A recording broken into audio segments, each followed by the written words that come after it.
I'm Brian Alexander from Time.com. Hi, Brian. Hello. We're with the Foo Fighters' Dave Grohl. Hello.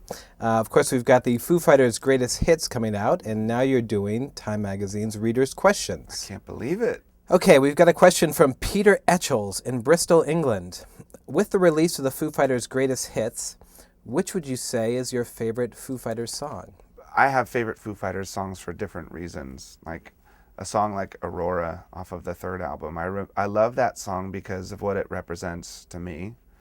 It was the first time Taylor and Nate and I really connected in the songwriting process and felt like we had grabbed this thing out of thin air, and it was beautiful. But then all my life, that song, whenever we play that song live, it doesn't matter if we're playing in a club to 500 people or a stadium of 90,000 people.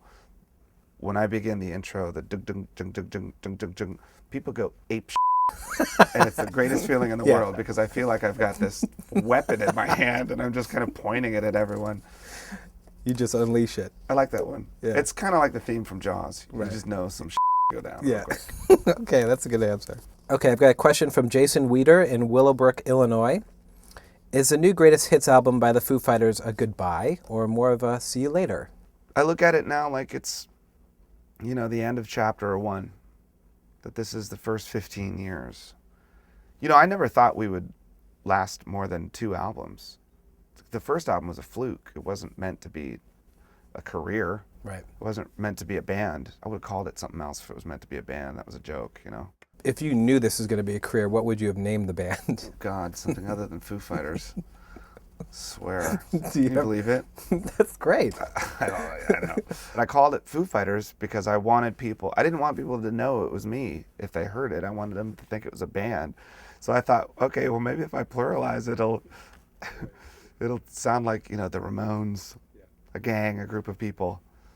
And now it's just like, oh God, 15 years later. So it sounds like you're saying it's a see you later as opposed to chapter 1. We've also been really bad at taking breaks. We've never been a band that could go away for 3 or 4 years. It just has never happened.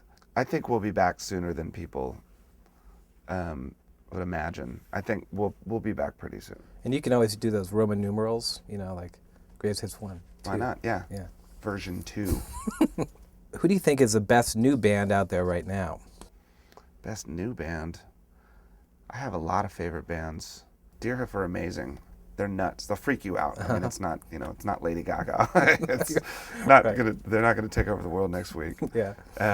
I get happy for bands when they get really successful because I remember what it was like when I was 22 and Nirvana became popular. I didn't blow all my money on coke and hookers or whatever. I was just like, oh my God, I can get a bigger grill. This is great. Woo. So, but I see young bands get popular. I get really excited for them, because it's such a nice thing to finally get to the point where you can support yourself and your family.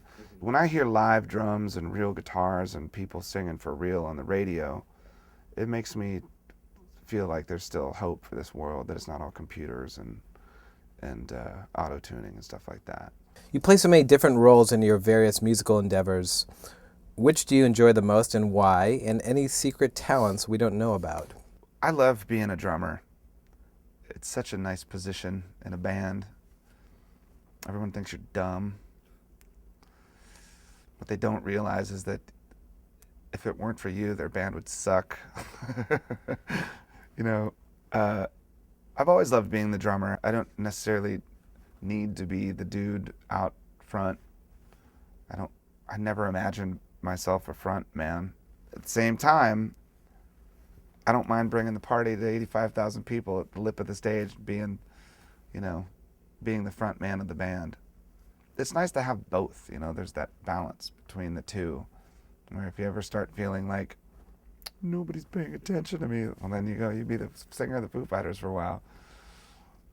And when you're like, God damn, I'm sick of all this bullshit, back to being the drummer of the Vultures or whatever. And the second part was any secret talents? Oh, any secret talents? I can tie a cherry stem into a knot with my tongue. That's a joke. I can't really do that. Ladies. Were we? Really? No. I don't know. I could juggle. I could cook. What? I could change a diaper in 10 seconds? Can you? Sure. As a parent with a teenager who is a drummer Hmm. and is now interested in both Nirvana and the Foo Fighters, Hmm. I ask you, how do you avoid the dark side of rock and roll? I mean, for any kid, I think it's important that you take care of yourself and you realize that some of that is really dangerous, you know? I've seen a lot of my friends die from doing drugs. And you know, I'm not the poster boy for sobriety or, you know, one of the things that saved me when I first became successful was that I was always really close to my family and my friends, the same friends that I'd known since I was 5 years old.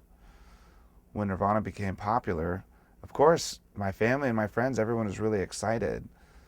But I could see that you could hit the slippery slope pretty easily. I saw a lot of people do it. I mean, I saw people around me. I saw people in my own band fall victim to that but whenever I felt like things were too crazy, I'd just go back to Virginia, you know, spend time with my family or friends. But you're going to be addressing these questions down the line with your own children, and Yeah. what are you going to tell them? Oh, dude, I have two daughters that are going to grow up with a rock musician as a father here in Los Angeles, two beautiful girls in the Valley. I'm f***ed, man. I'm out of luck. I don't know what to do. We gotta move. Well, this is appropriate because Jennifer Arnold of Gilbert, Arizona asks, how has becoming a father changed the way you play or write music? Well, now that I have children, I don't like staying out on the road too long. I used to tour 9 months out of the year. And I've been on the road since I was about 18 years old. I'm 40 now. And I don't like being away from my kids. I don't like being away from them for more than 12 days. But everything about my life has changed, you know? Yeah. The band is not the most important thing in my life. My kids are the most important thing in my life for sure. And they're in charge of my career.